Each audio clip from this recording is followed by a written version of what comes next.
old historic neighborhoods. We can still see their evidence in cities like Charleston and Savannah. And so there was kind of recognition that on the one hand, the feds were beginning to recognize the significance of buildings, but on the other hand, road projects were going through those neighborhoods because they were the oldest and probably the least expensive, and we all kind of have our theories on why that might have happened. So the National Register was put together so that there would be a forced dialogue between federal agencies to ensure that there was some coordination with these undertakings. It's not like if a building is listed in the National Register, nothing can be done to it. In fact, the John Ringling Towers that we talked about earlier was listed in the National Register of Historic Places and was indeed demolished. So it doesn't afford a significant amount of protection, but at least for federal undertakings, it ensures that there will be a dialogue. So let's talk a little bit about the money. If your building is listed in the National Register of Historic Places, and if it is an income-producing property, so that means it would be either commercial or residential rental, and if you follow the Secretary of the Interior standards for historical rehabilitations, you are eligible to apply for a 20% tax credit. And so in general numbers, if you had a $100,000 project and you met all of the criteria, did the paperwork that's necessary before the commencement of construction and at the completion of construction, you would be eligible to receive 20% of the money you invested back as a tax credit. So that's the largest tax credit that's available for National Register buildings. Not quite as well known is this 10% tax credit for rehabilitation of non-residential buildings. Truthfully, I'm not quite as familiar with that. You don't have to be listed in the National Register for that credit, and the standards are not quite as rigorous. And then there is also a tax deduction for historic facade easements. That is, the facade is all four sides of the building, and I have not worked with that incentive either, but I wanted to make people aware of it in case it applied to their situations. So I want to talk a little bit about the numbers. I may be preaching a little bit to the choir here. Maybe at least some of you are folks that appreciate historic buildings, but the preservation folks in the preservation movement recognized a long time ago that we also needed to, speak about money and speak about the benefits of historic preservation, again, beyond the aesthetic. So the National Park Service, the folks at the National Park Service are the ones that manage the National Register of Historic Places program. And you can see from this slide that it's the largest community reinvestment program in the country, leveraging over $55 billion of reinvestment in communities since its inception in 1976. So those are some pretty significant dollars. On a statewide level, the University of Florida has done actually 2 economic impact studies. I have some copies of the report here from 2010, and so if you're interested in that, feel free to take one, and there are more available if we run out. But the University of Florida focused in on several attributes of historic preservation. Heritage tourism, which is where most of the emphasis has been when we think about the economic benefits of historic preservation. But they also talked about the contribution of historic rehabilitations, new history museum operations, and Main Street program activities. Main Street is a program that was put together by the National Trust for Historic Preservation to aid communities in revitalizing their historic downtowns. The numbers are pretty significant. As you can see, there is a contribution of over $4 billion economically for heritage tourism, $2 billion in historical rehabilitations, $97 million for new history museum operations, and $409 million for Florida Main Street programs. This was an analysis that was done in 2010, and that's the annual contributions to the Florida economy for these 4 programs. I think this next slide sums it all up. I was trying to do the math, but this totals $6.3 billion annually to the state. And the impacts include the creation of jobs, income to Florida residents.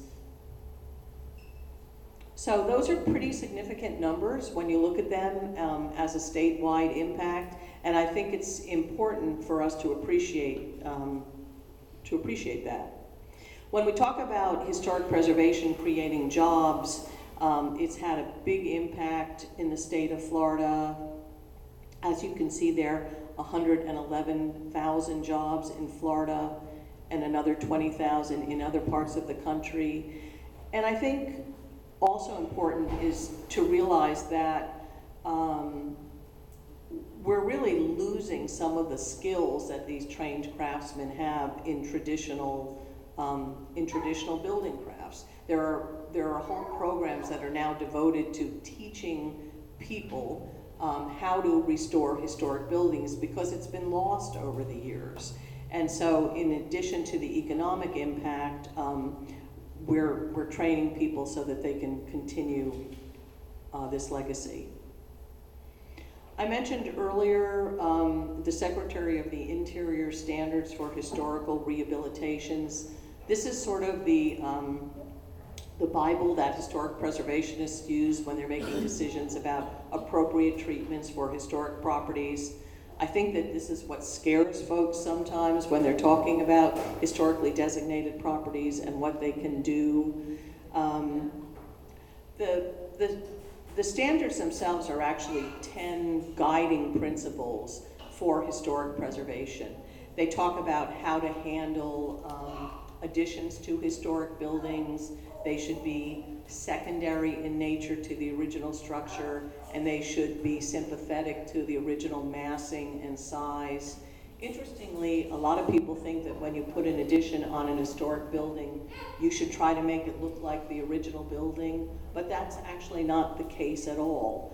We want it to be sympathetic in terms of massing and materials, but actually additions to historic buildings should be products of their own time, so that you're not confusing the historical record.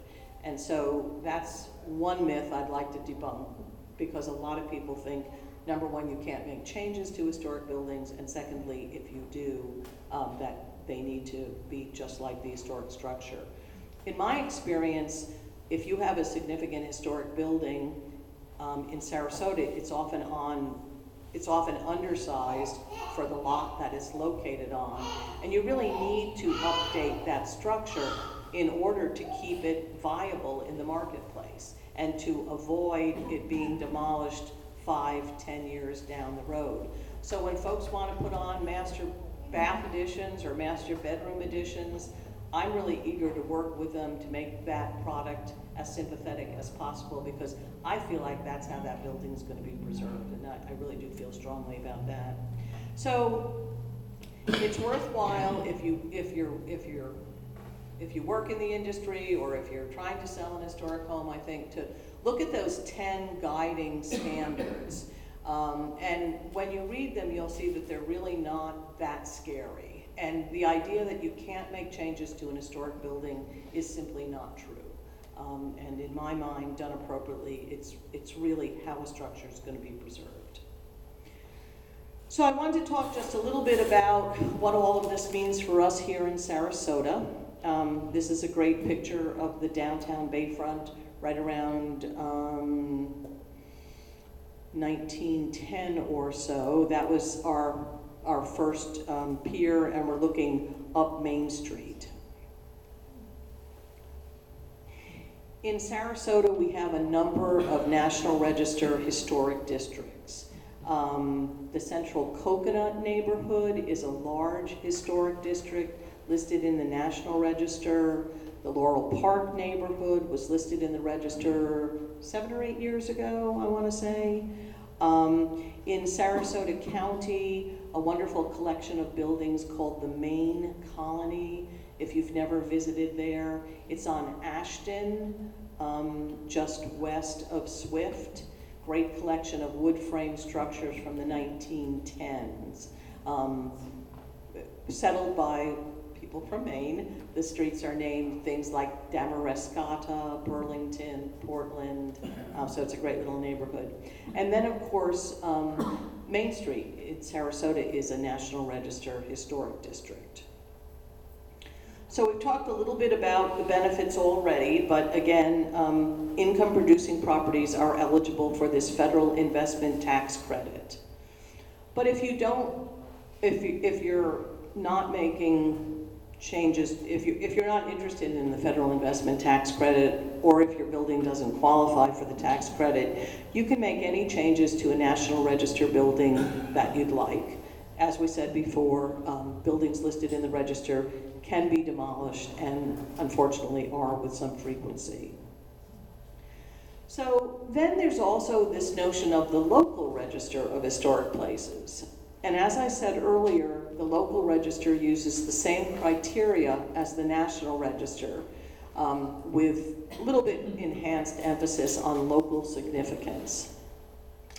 So locally designated, in both Sarasota County and the city of Sarasota, the local historic designation program is a voluntary owner-initiated process. So first off, you get to choose if you want to do this.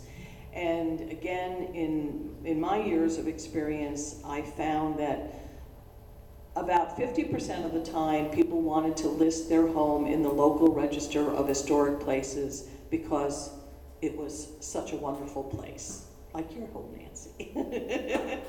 The owners had great pride of place. It was a significant building, and you know, they just wanted to document that history and acknowledge its significance, and in some ways pay tribute to the people who came before them.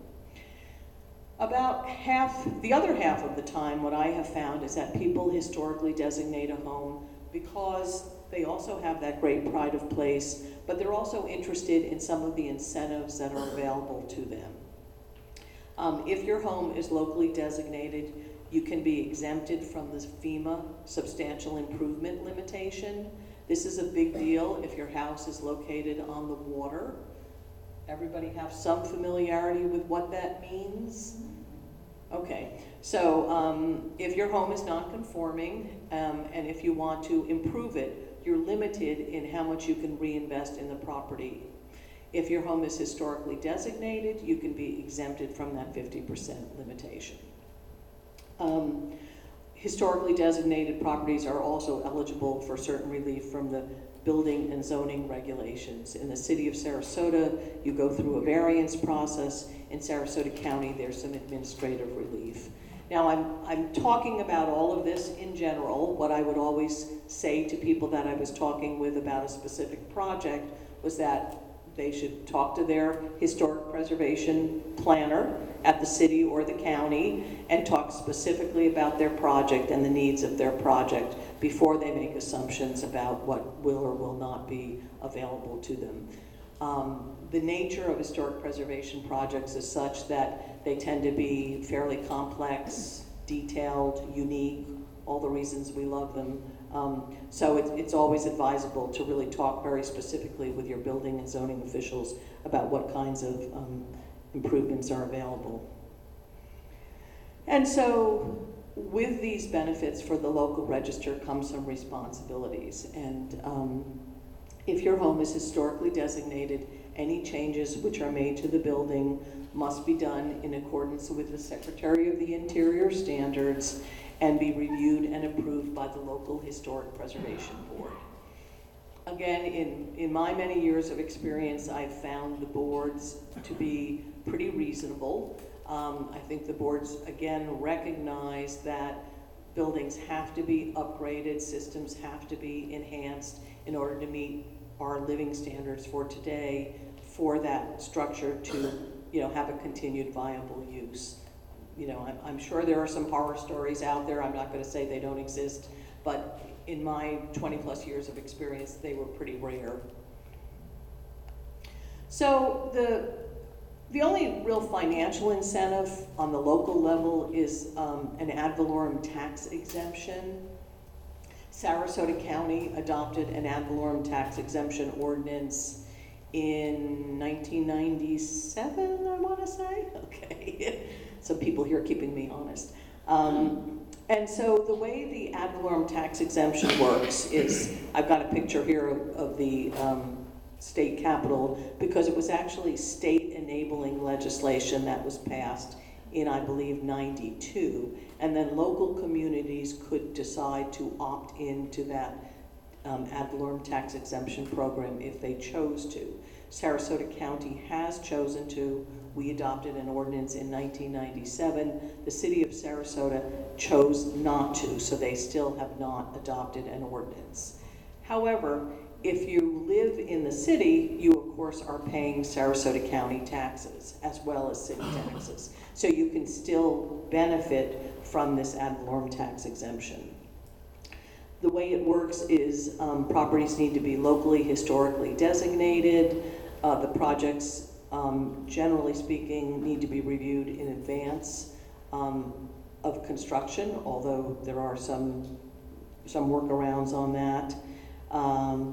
And once approved by the Sarasota Board of County Commissioners, you are exempted from the increases in your county ad valorem taxes for a period up to 10 years. So county ad valorem taxes represent a fairly small portion of your tax bill. I don't want to give you the wrong impression. The millage rate generally runs at about 4%. But over the course of 10 years, it can provide you with, depending on the size of your project, a nice little incentive.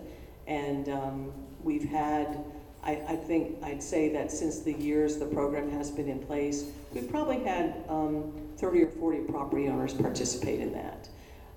It would be great if the city of Sarasota adopted an ad valorem tax exemption ordinance. Their concern was always that it would work against the financial undertakings of the Downtown Community Redevelopment Agency, but now that that agency, I understand, is not as active in the downtown as they were, it might be a good time to start that conversation up again with elected city officials. So, and then, again, I just wanted to talk on the local level about some of these benefits of historic preservation that I've touched on before. We've talked about jobs, heritage tourism, revitalization, and property values. One of my favorite projects that's ongoing right now in Sarasota County is the rehabilitation of the historic Siesta Key Beach Pavilion. Pictured on the top left there is an historic photograph of it. It was built in, I want to say, the early 1960s.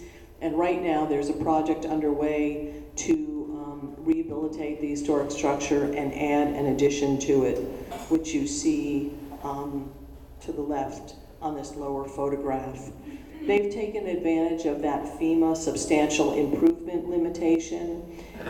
If there was no historic building involved here, that addition would have to be elevated above the beach, and they couldn't have usable spaces on the ground level.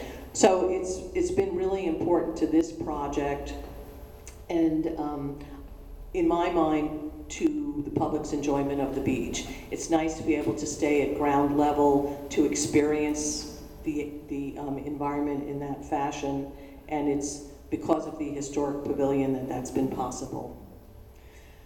Another favorite project of mine that I was lucky enough to be involved with, as well as Dave Baber, our former manager, was the rehabilitation of the Nokomis Beach Pavilion. The original structure is pictured top left. This was done by Jack West right after World War II. It was one of his first public projects, and then I had the privilege of working with Jack to rehabilitate this structure in 2008. What we're looking at the top left there is a view looking north of the beach. The art installation was by Hilton Leach. He did a mural there that didn't last too long in the difficult climate. And at the bottom right, you can see where the community room that existed when it was built and designed by Jack was renovated so that it would have a more functional use, and that plaza is now used for public gatherings. Some interesting aspects of this project was that because of its location on the water, again, it could not have been rehabilitated if it had not been historically designated, but county staff needed to work with between themselves and coordinated with the environmental staff to keep low lighting on the building because of the proximity to turtle nesting grounds. So it was a real interesting project using historic preservation principles and also some sustainability. We talked a little bit about revitalization and the National Main Street program, but we know that downtown areas need to be active in order to be an important part of the community. And so the Main Street program focuses on the importance of activities downtown, and I just thought that this was a good example. Our wonderful, very successful farmers market, although I don't know why it says Wednesdays. I thought it was Saturdays in downtown Sarasota. So I wanted to talk about property values as well and the economic impact that historic preservation has on that. Particularly the study that was done in Florida focused on that, and there's definite evidence that has been gathered over more than 10 years now that properties that are located in historic districts increase more consistently than in areas that are not historic districts. Studies show that historic districts maintain their value during times of real estate devaluation, such as the recent recession, and recover more rapidly. We were talking earlier about how interesting it would be to do a site-specific study here in Sarasota to see if we could demonstrate that in either the Laurel Park neighborhood or the Central Coconut area. It makes sense that we'd see the property increases more in historic districts because you have that collection of buildings and that synergy, whereas for an individual historic building, sometimes it's difficult to control what's happening around. So, drawing to the close a little bit here, I just wanted to show some pictures of some of our great historic cities. We've got San Francisco, Savannah, Charleston, and if you've experienced any of these places, you kind of, I think understand what a great sense of place is. And that in these instances, it's historic preservation that really adds to the value of those special places. Here in Sarasota County,